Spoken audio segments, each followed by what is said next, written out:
Welcome to my Practicum presentation on preparing classroom technology. I'm Joshua Johnson. As you're probably aware, classrooms are changing. Technology has been a catalyst to cause students, parents, and teachers to rethink the way that we teach. Technology was supposed to make everything easier, but despite what the computer manufacturers and retailers would tell you, applications and computers really are complicated devices. And that is why so many of today's teachers, whether they are new or veteran teachers, struggle to fuse technology with the sound teaching practices that they learned. In my practicum, I worked with teachers of all levels in implementing different types of technology into their classroom settings. With Trinity Lutheran Elementary School, I focused on preparing a digital classroom for them. Something similar to the Moodles and the Blackboards that are commonplace in a lot of our schools, but something that was geared for very small scale and very simple to use. I helped implement Google Apps for Education and Schoology to make a classroom management system. To help with that, I worked with David Starr at Virtual Impressions, and he helped me to integrate some of the back-end features of the Google Apps onto the Trinity Lutheran domain.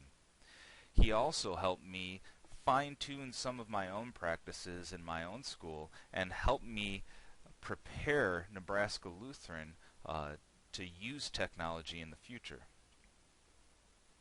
York Public Schools' Chris Erickson, their technology director, allowed me to come in and help him set up iPads for the classroom. He had a set of 30 iPads that he was configuring for the classroom, and he shared with me a lot of insight about the policies that he used, the way that he configured them, and really helped me see the larger the scale, the more I think you have to really think through ahead of time what you're going to do.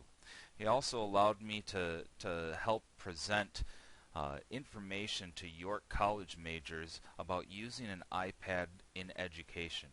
And I was able to draw a lot on a previous class offered at Wisconsin Lutheran College about using iPads in the classroom. Finally, I got to sit down with a few of their teachers and just talk about social media and how to use it in the classroom. Closer to home, at Nebraska Lutheran High School, I was given the opportunity to present Land School to our faculty.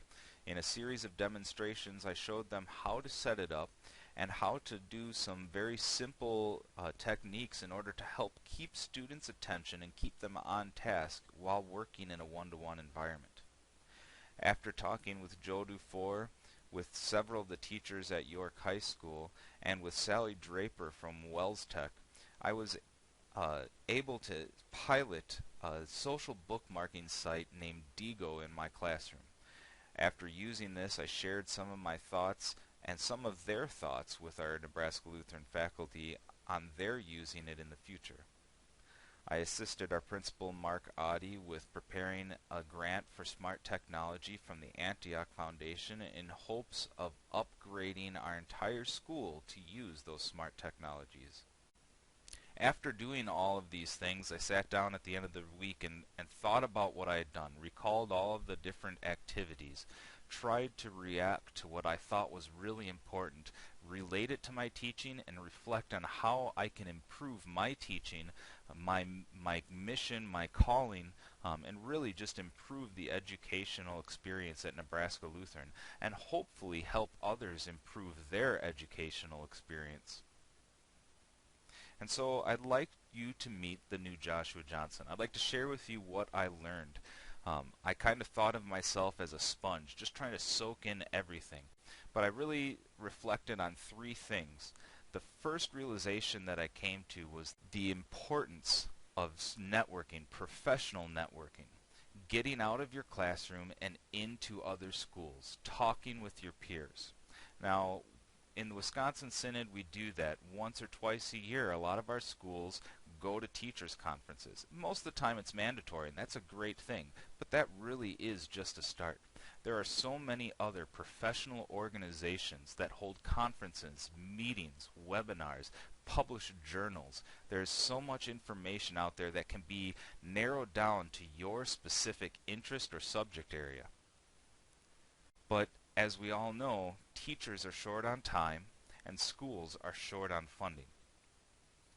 So I would like to point out one, just the most amazing thing that I discovered, and that is probably one of the best resources is just outside your door, and it's absolutely free. Public schools, they're all over the country, and the teachers in those schools are professionals. They are masters at what they do, and despite what I thought going into this experience, they really are excited and willing to share and help you. And so I would really call for our Wisconsin Synod teachers and any teacher to make use of those professional peers. The second realization that I had was really that teaching is teaching. I had an aha moment as I was presenting one of the presentations on land school to my Nebraska Lutheran faculty. It made me realize something that I had heard over and over and over again. It doesn't matter who the student is. It doesn't matter what the topic is. It doesn't matter why this student is learning it. Technology is not going to change the fundamentals of good teaching. And what did I find out about good teaching? You need to differentiate. Everybody learns differently. I realized that for me to help teachers use technology in their classrooms, I had to present that information in a variety of ways. Some teachers needed one-on-one. Some teachers wanted written step-by-step instructions. Some teachers wanted videos that they could go back and watch over and over again. But mainly, I needed to let teachers pick the format that they wanted to learn in and let them choose the timetable, like when they wanted to learn it. And it really made me think that if teachers need this, why am I expecting more out of my students? My students are younger, they're not as mature, they need those same things. So differentiation of instruction. Technology is not going to change teaching. My final realization was that we must inspire. We must not just inspire students, but we need to inspire teachers. And in order to do that, we ourselves have to be inspired. We need to go out and find someone who inspires us. Now, in the world of the internet, there is a real chance for information overload. There is so much out there that no one person can digest all of it. But there are experts out in those fields who have helped narrow down subject areas. When you want to find out the recipe for a cookie, who do you ask? I ask my grandmother. Because I've sampled her cookies, I know they're good. I trust that she's going to give me a good recipe. The same thing with social media. When you build a relationship with people through communication and trust what they are saying, those would be people that you would go to for information. So how does this work? What I do is I find websites, blogs, informational posts, web articles, news articles from authors that I know what they're talking about. And I let them bring that information to me. They've gone out and done the research. It's as if I have 10 experts going out and reading what 100 people have done. And they bring me the best of the best. And now I can take a look at that, see what's going to fit my school and our educational environment, and I can take that to my faculty, instead of having them go out and reinvent the wheel every time. So we must, as technology directors, as people that are trying to assist with using technology in the classroom, we need to do the legwork. This is our passion. This is what we are really fired up about. So we need to go out, find those new technologies, try them out, test them out in our own classrooms, tweak them, get them ready to show and share with other teachers. And especially in our own schools, we don't just want to share it in passing and say, hey, here's a great thing, we might try it out. But have a finished project, something that we can sell to our teachers, something that we can say, this is why you need to use social bookmarking. This is why you need to put this in your classroom. But sell it to them and have it ready to go so that they can leave that classroom, leave that presentation, go to their classroom, plug in and use it that day. Finally, don't keep that to yourself. Once you've made these discoveries, social media, Web 2.0 is all about two-way communication. When you hear these things coming down the grapevine to you and you use them in your classroom and you find great ways to do that, share it. Share it with your peers. Share it when you talk shop with friends. Share it online.